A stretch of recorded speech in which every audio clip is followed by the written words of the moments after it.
예수님은 이미 제자들에게 3번씩이나 당신의 죽음과 부활을 예고하셨습니다. 인자가 많은 고난을 받고 장로들과 대제사장들과 서기관들에게 버림받아 죽임을 당하고 제3일에 살아나야 하리라.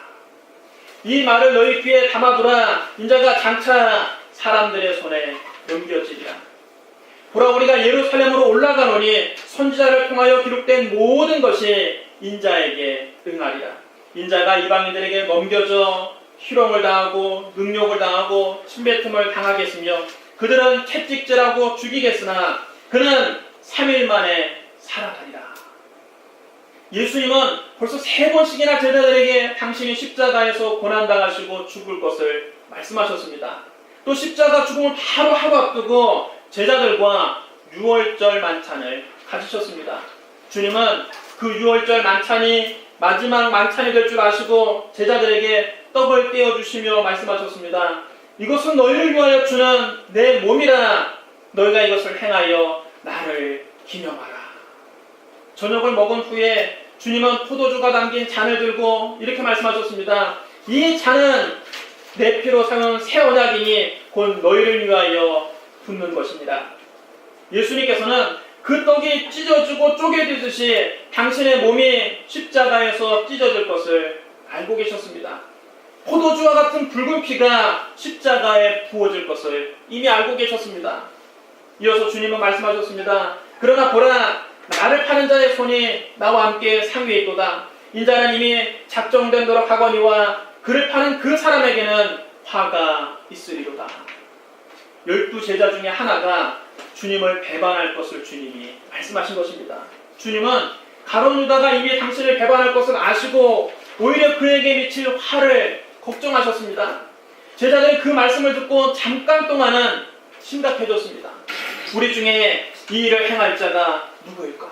과연 누가 우리 중에 예수님 팔고 예수님을 배반할까? 잠깐 동안은 그들은 심각해졌습니다. 그러나 금방 화제가 바뀝니다. 그들은 언제 심각했냐는 듯 이제는 예수님의 나라가 되면 누가 더 큰 자리에 앉을까? 그것을 두고 다투기 시작했습니다. 제자들은 예수님과 동상이몽을 하고 있었던 겁니다. 마지막 만찬 그 자리에서 예수님은 내일 있을 십자가 고난을 생각하셨고 제자들은 예수님 나라에서 누가 더 높은 자리를 차지할까를 생각하고 있었던 겁니다. 제자들은 예수님께서 그동안 행하신 많은 기적들을 가장 가까이에서 지켜봤습니다. 시몬 베드로의 집에서 그 장모의 열병을 낫게 하시는 것을 보았습니다. 그 마을의 온갖 병자들을 예수님이 고쳐주시는 것을 보았습니다. 베드로의 빈배를 가득 채워주시는 것을 지켜보았습니다. 나병 환자가 깨끗이 치료받는 것을 보았습니다. 중풍병자가 예수님을 만나고 낫는 것도 보았습니다. 안식일에 예수님이 손마른 자의 손을 펴주시는 것을 보았습니다. 백부장의 하인을 고쳐주시는 것을 보았습니다. 나인성 과부의 죽은 아들을 살려내시는 것을 보았습니다. 바람과 물결을 잔잔하게 하시는 것도 보았습니다. 거라사에 군대 귀신 들린 사람을 고쳐주시는 것을 보았습니다. 12의 혈액증 앓던 여인이 예수님의 옷자락에 손만 대고도 깨끗이 낫는 것을 보았습니다. 회당장 야이로의 죽은 딸을 살려내시는 것도 보았습니다. 예수님이 떡 5개와 물고기 2마리로 5,000명을 배불리 먹이시고 12바구니를 남기시는 것을 가장 가까이에서 그들 눈으로 똑똑히 보았습니다. 이런 놀라운 기적을 지켜본 제자들은 예수님께서 그 위대한 능력으로 이제 곧 로마를 멸망시키시고 예루살렘에 메시아 왕국을 세우실 것이라고 철석같이 믿고 있었습니다. 또 제자들은 며칠 전 예수님과 함께 예루살렘에 입성할 때 수많은 인파들이 나와서 열렬하게 예수님을 환영하던 모습을 잊을 수가 없었습니다. 이스라엘 백성들도 예수님께서 이번 6월절에 로마 군대를 예루살렘에서 몰아내고 그곳에 메시아 왕국을 세울 것이라 기대하고 있었던 겁니다. 그들은 새끼 나귀를 타고 예루살렘에 들어오시는 예수님 앞길에 자기들의 겉옷을 벗어서 바닥에 깔아드리고 종려나무 가지를 흔들면서 열렬하게 예수님을 환영했습니다. 찬송하리로다 주의 이름으로 오시는 왕이여 하늘에는 평화여 가장 높은 곳에는 영광이로다. 왕의 행차였습니다. 이스라엘 왕이 예루살렘 성으로 입성하는 모습입니다. 예루살렘은 그날 아주 축제 분위기였습니다. 사람들마다 예수님을 애워싸고 예수님 앞서거니 뒤서거니 찬송하면서 종려나무 가지를 흔들면서 곧 이 땅에 메시아 왕국에 세워질 것을 기대하고 있었습니다. 그 모습을 지켜보면서 가장 가슴이 뜨거워진 사람들은 다름 아닌 예수님의 12 제자들이었습니다. 이스라엘이 로마로부터 독립하고 그 땅에 예수님의 나라가 세워지면 예수님의 최측근들인 자기들은 당연히 핵심 실세가 될 것이라고 생각한 것입니다. 제자들은 한껏 마음이 부풀어 있었습니다. 그들은 예수님과 함께 예루살렘 성에 들어오던 날의 그 흥분이 아직도 채 가시지 않았습니다. 그래서 예수님께서 그 마지막 만찬 자리에서 제자들에게 떡을 떼주며 이것은 너희를 위한 내 몸이다. 또 잔을 들고 이 잔은 내 피로 사는 새 언약이니 곧 너희를 위하여 붓는 것이다 말씀하셨는데도 그 와중에 우리 중에 누가 더 공이 많으냐? 그동안 예수님을 따라다니면서 누가 더 예수님께 충성을 많이 했느냐? 누가 장차 예수님 나라에서 큰 자리를 차지해야 되겠느냐? 누가 좌의정의 자리에 앉고 누가 우의정의 자리에 앉아야 되겠느냐? 서로 농공행상을 하고 서열 다툼을 벌이고 있었던 겁니다. 예수님께서 그렇게 자리 다툼하고 있는 그 제자들 보고 얼마나 한심하게 생각하시겠습니까? 예수님 마음이 얼마나 답답하시겠습니까? 당장 내일이면 예수님은 십자가에 달리실 것을 주님은 알고 계신데 바로 내일 십자가를 짊어지는 예수님 앞에서 제자들은 누가 더 크냐를 놓고 다투고 있었던 것입니다. 주님은 그런 철없는 제자들에게 섬김의 리더십을 가르쳐 주십니다. 첫째로 하나님의 나라에서는 섬기는 사람이 큰 사람입니다. 누가복음 22장 25절로 26절 말씀 우리 같이 읽겠습니다. 25절과 26절 우리 같이 읽겠습니다. 시작. 예수께서 이르시되 이방인의 임금들은 그들을 주관하며 그 집권자들은 은인이라 칭함을 받으나 너희는 그렇지 않을지니 너희 중에 큰 자는 젊은 자와 같고 다스리는 자는 섬기는 자와 같을지니라. 세상의 임금들은 권력으로 자기 백성들을 다스리고 권력을 잡은 자들은 위세를 부립니다. 심지어는 대통령에 가까운 친구만 돼도 비선 실세가 돼서 호가호위하면서 각종 이권에 개입하고 국정을 농단합니다. 그러나 하나님의 나라는 세상과 정반대입니다. 하나님의 나라에서는 크고자 하는 자는 오히려 낮아져서 섬겨야 합니다. 가장 큰 사람은 가장 나이가 어린 사람같이 돼야 되고 또 다스리는 사람은 섬기는 종과 같이 돼야 합니다. 바로 이것이 여러분 세상 나라와 하나님 나라의 결정적인 차이입니다. 교회는 이 세상에 세워진 하나님의 나라입니다. 교회에서는 큰 책임을 짊어진 사람이 영광스럽기만 한 것이 아닙니다. 교회에서는 집사, 권사, 장로로 직분이 올라가면 올라갈수록 더 낮아져서 성도들을 섬기는 일을 해야 되는 것입니다. 그런데 제가 과거에 큰 교회에 있을 때 보니까 간혹 장로님들 중에는 목에 힘을 주는 장로님들이 더러 있더라고요. 큰 교회 장로님이고 힘 있는 자리에 있으니까 자기도 모르게 목에 힘을 주고 사람들을 아랫사람으로 봅니다. 여러분 그분들은 주님의 말씀을 잘 모르는 분들입니다. 장로님들이 오히려 낮아져서 성도들을 도와주고 섬기는 것이 하나님 나라 법칙입니다. 장로님이 이 앞자리에 앉아있다가도 성도님이 오셔가지고 자리가 없어서 이렇게 헤매고 있으면 벌떡 일어나서 그 자리에 양보해주는 것이 하나님 나라 법칙입니다. 그게 여러분 제대로 된 교회입니다. 그런데 다들 앉아있다가도 장로님이 뒤늦게 왔다고 해서 아이고 장로님 오셨습니까? 모두 다 일어나라 자리를 비켜드리고 여기 앉으십시오. 여기 앉으십시오. 좋은 자리는 장로님이 앉으셔야지. 이건 여러분 세상 방식입니다. 하나님 나라 방식은 장로님들이 오히려 성도들을 섬기는 것이 하나님의 나라입니다. 경기도 안성시 봉남동 안성송결교회 장로님 10여 명은 매주 토요일이 되면 빗자루와 걸레를 들고 교회 청소에 나선다고 합니다. 장로님들의 이 청소 봉사는 다른 교인들에게 아주 좋은 본보기가 되고 있습니다. 장로님들이 나서서 빗자루와 걸레를 들고 청소를 하니 여러분 일반 성도들이 얼마나 그 모습을 보고 감동받겠습니까? 그 교회 73세나 된 장로님은 교회 화장실 청소를 하면서 이렇게 말했습니다. 교회에서 가장 낮은 자리는 아마도 화장실일 것입니다. 저는 청소할 때 주님의 몸을 씻어드린다는 생각으로 화장실 청소를 합니다. 화장실 변기를 닦을 때 내가 주님의 몸을 씻겨드린다, 이 마음으로 화장실에 가서 청소한다는 것입니다. 여러분, 이런 분들이 진짜 예수님의 제자입니다. 직분이 올라갈수록, 높아질수록 섬김을 받는 것이 아니라 섬기는 것이 하나님 나라의 법칙입니다. 미국의 지미 카터 전 대통령은 특이하게도 대통령 재임 중일 때보다 퇴임 후에 더 존경을 받는 분으로 유명합니다. 재임 중일 때는 굉장히 인기가 없었습니다. 국민들에게 인기가 없어서 재선에도 실패했습니다. 심지어 여러분, 클린턴 대통령은 바람을 피웠어도 재선에 성공했습니다. 웬만하면 재선에 성공하거든요. 근데 카터 대통령은 얼마나 인기가 없었는지 재선에도 실패했습니다. 근데 퇴임 후에는 활발한 봉사활동으로 미국뿐만 아니라 전 세계인들의 존경을 받고 있습니다. 그는 퇴임 후에 비영리 조직인 카터 센터를 건립해서 국제 분쟁을 해소하고 민주주의를 확립하고 인권을 신장하고 질병과 고통 패치에 앞장서는 등 끊임없이 사회활동에 나섰습니다. 특별히 사랑의 집짓기 운동에 적극 참여하는 것으로 유명합니다. 그와 같은 공로가 인정돼서 2002년 노벨 평화상을 받기도 했습니다. 그런데 지미 카터 대통령은 18살 때부터 주일학교에서 교사로 봉사하고 있습니다. 대통령 되기 전에도 성경학교 교사로 봉사했고, 퇴임 후에도 주일이면 어김없이 교회 가서 주일학교에서 어린아이들에게 성경을 가르쳤습니다. 그가 남긴 유명한 말이 있습니다. 나에게는 대통령이라고 하는 직분보다 주일학교 교사라고 하는 직분이 더 소중합니다.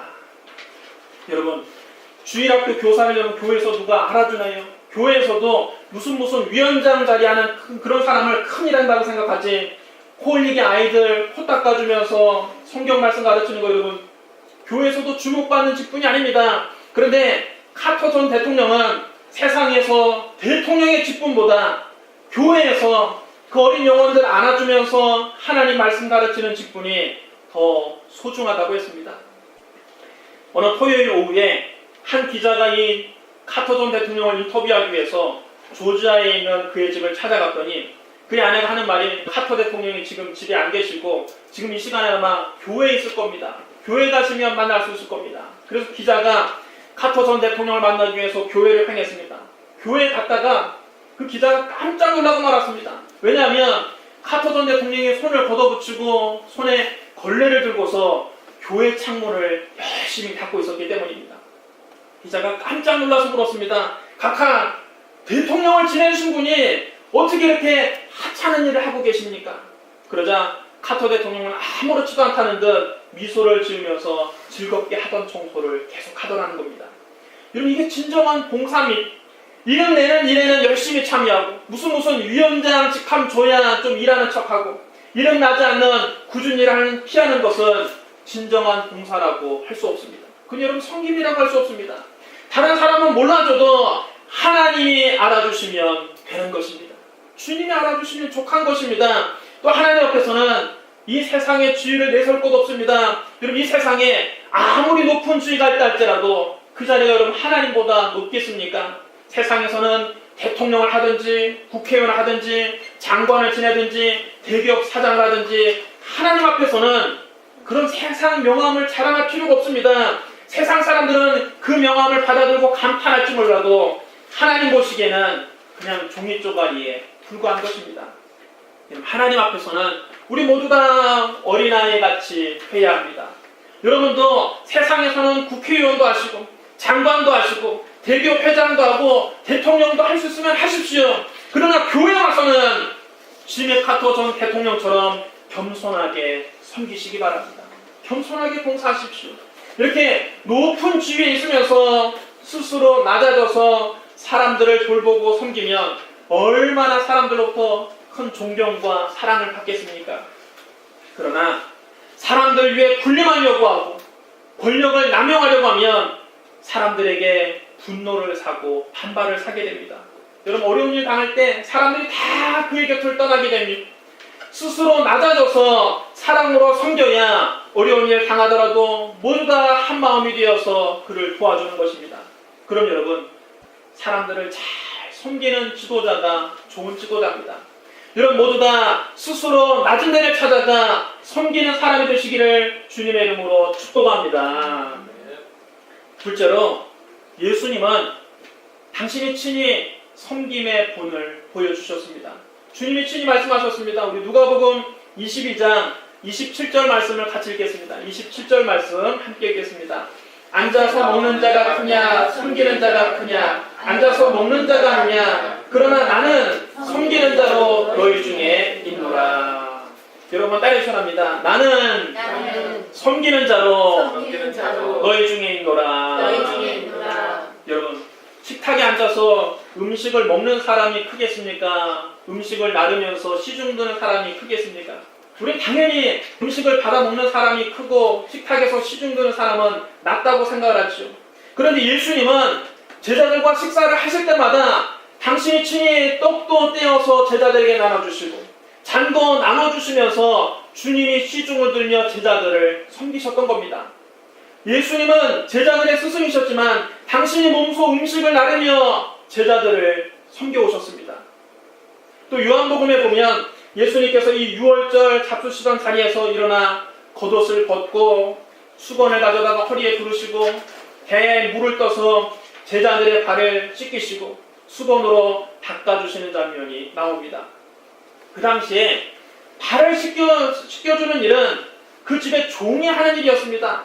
팔레스타인은 사막 지역입니다. 거기에는 사람들이 대개 샌들을 신고 다닙니다. 그러나 사막 지역이기 때문에 모래바람이 많이 불어서 한 번만 외출하고 집에 돌아오면 발에 흙먼지가 잔뜩 묻습니다. 그러면 주인이 밖에 나가서 이렇게 돌아오면 종이 얼른 대야에 물을 받아다가 주인의 발을 씻겨드리는 것이 관리였습니다. 그런데 예수님은 제자들의 스승이면서도 제자들의 발을 씻겨주시니까 제자들이 황송해서 견딜 수가 없는 겁니다. 베드로의 차례가 되자 베드로가 손살을 치며 사양했습니다. 주여! 주께서 내 발을 씻으시나이까 내 발을 절대로 씻지 못하실 겁니다. 다른 사람 몰라도 내 발만은 절대 씻지 못합니다. 베드로가 이렇게 긋고 사양하자 예수님께서 말씀하셨습니다. 내가 너를 씻어주지 않으면 네가 나와 상관이 없느니라. 베드로는 예수님과 상관이 없어진다고 하니까 그가 예수님께로부터 떨어질까 싶어서 금방 자기 손과 머리까지 내밀며 말했습니다. 주여! 그렇다면 내 발뿐 아니라 내 손과 머리도 좀 씻겨주시옵소서. 베드로의 요청에 예수님도 껄껄 웃으시면서 말씀하셨습니다. 이미 목욕한 자는 발밖에는 씻을 필요가 없느니라. 온몸이 깨끗하니라. 이 말은 예수 그리스도를 믿고 거듭난 사람은 영적으로 목욕한 사람과 같다는 것입니다. 일생 동안 지은 모든 죄를 용서받았고 이미 깨끗하게 되었습니다. 이렇게 이미 거듭난 사람은 이제 일상생활하면서 짓는 크고 작은 죄만 회개하면 된다. 그런 뜻입니다. 예수님은 그 베드로의 발도 씻겨주셨습니다. 주님은 제자들의 발을 한 사람씩 다 씻겨주시고 난 다음 다시 옷을 입고 앉아서 그들에게 말씀하셨습니다. 내가 너희에게 행한 것을 너희가 아느냐? 너희가 나를 선생 또는 주라 하니 너희 말이 옳도다. 내가 그러하다.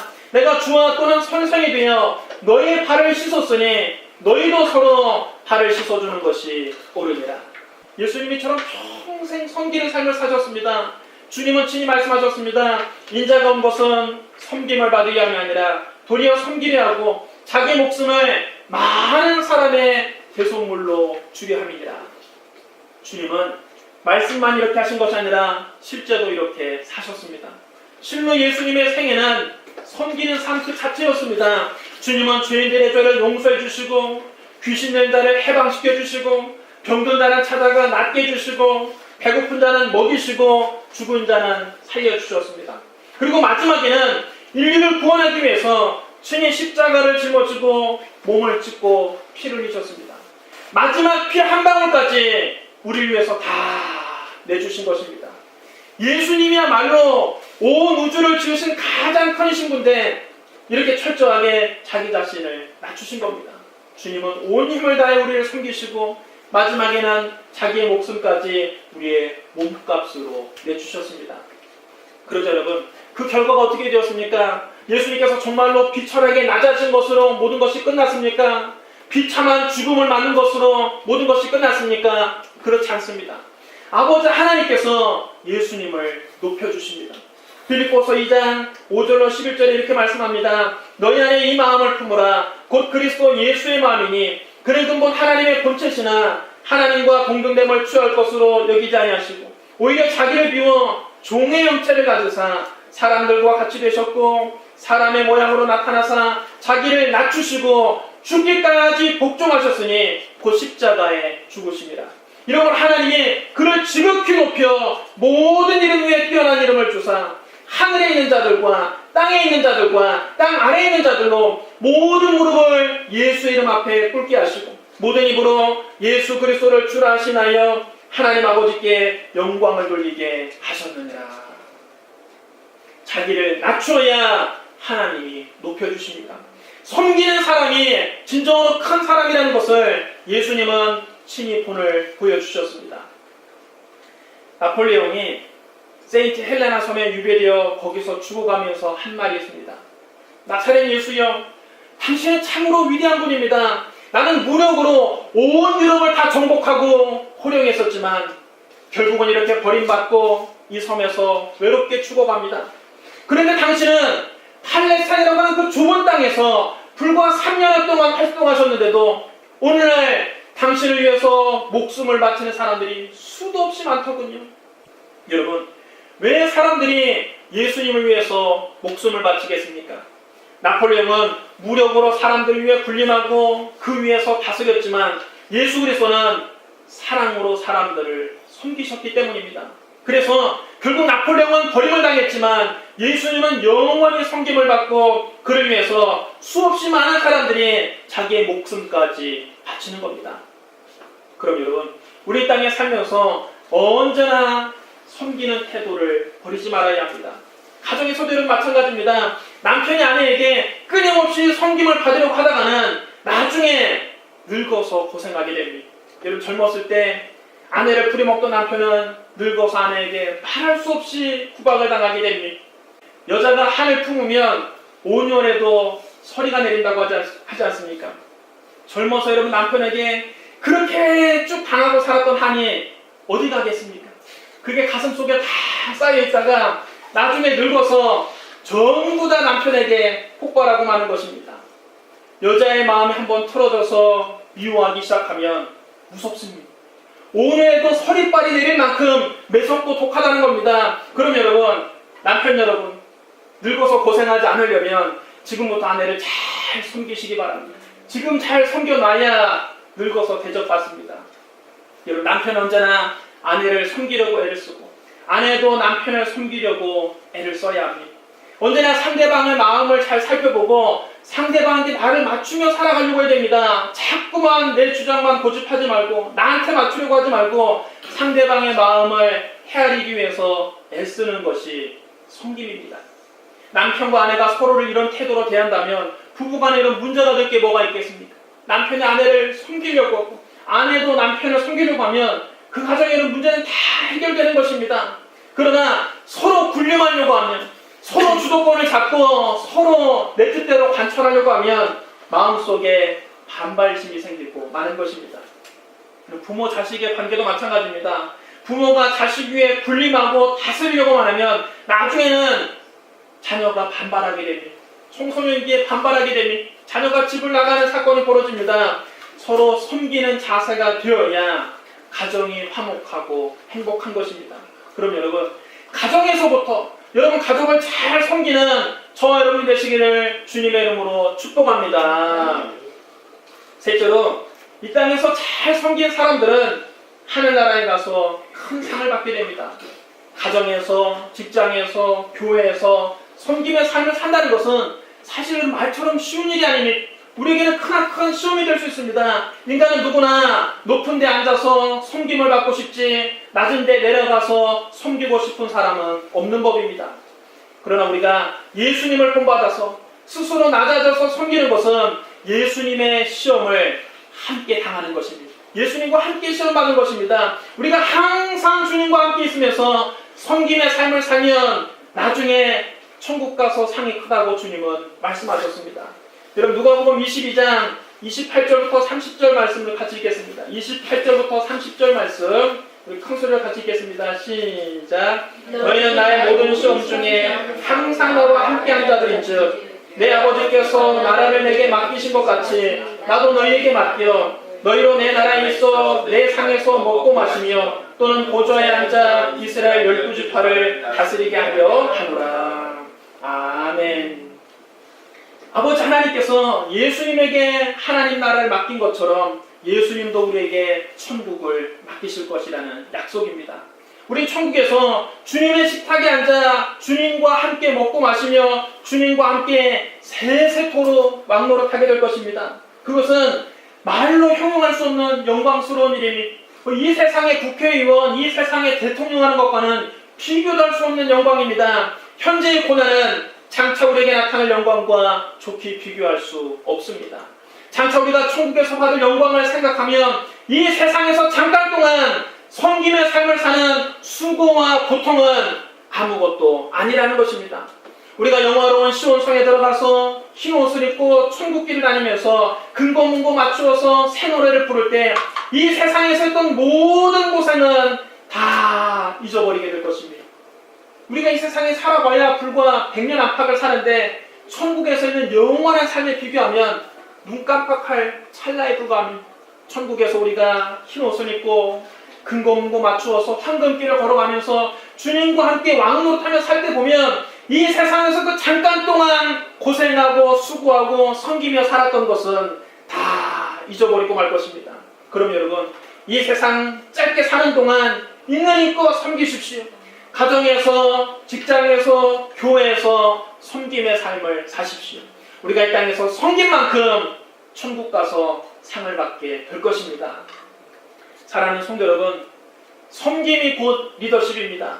리더는 섬기는 사람입니다. 섬기는 사람이 진정으로 큰 사람입니다. 예수님은 섬김을 받으려 하신 것이 아니라 오히려 당신이 섬기셨습니다. 주님은 우리를 위해서 당신의 목숨까지도 십자가에서 대속물로 내놓으셨습니다. 예수님처럼 가정에서도 직장에서도 교회에서도 섬김의 삶을 사는 저와 여러분 되시기를 주님의 이름으로 축원합니다. 우리 기도하겠습니다. 사랑과 은혜가 풍성하신 하나님 아버지, 예수님이 세상에 오셔서 섬김의 본을 보여주셨습니다. 온 우주를 지으신 창조주 하나님이 가장 비천한 모습으로 오셔서 그 보잘것없는 제자들의 발을 씻겨주시며 섬김의 본을 보여주셨습니다. 우리가 예수님의 제자로서 예수님을 닮아가게 하여 주시옵소서. 우리도 가정에서, 직장에서, 교회에서 스스로를 낮추고 섬기는 삶을 살게 하여 주시옵소서. 그래야 장차 천국에서 주님이 주시는 놀라운 상을 받는 우리 모두가 되게 하여 주옵소서. 예수님 이름으로 감사함의 기도드리옵나이다. 아멘.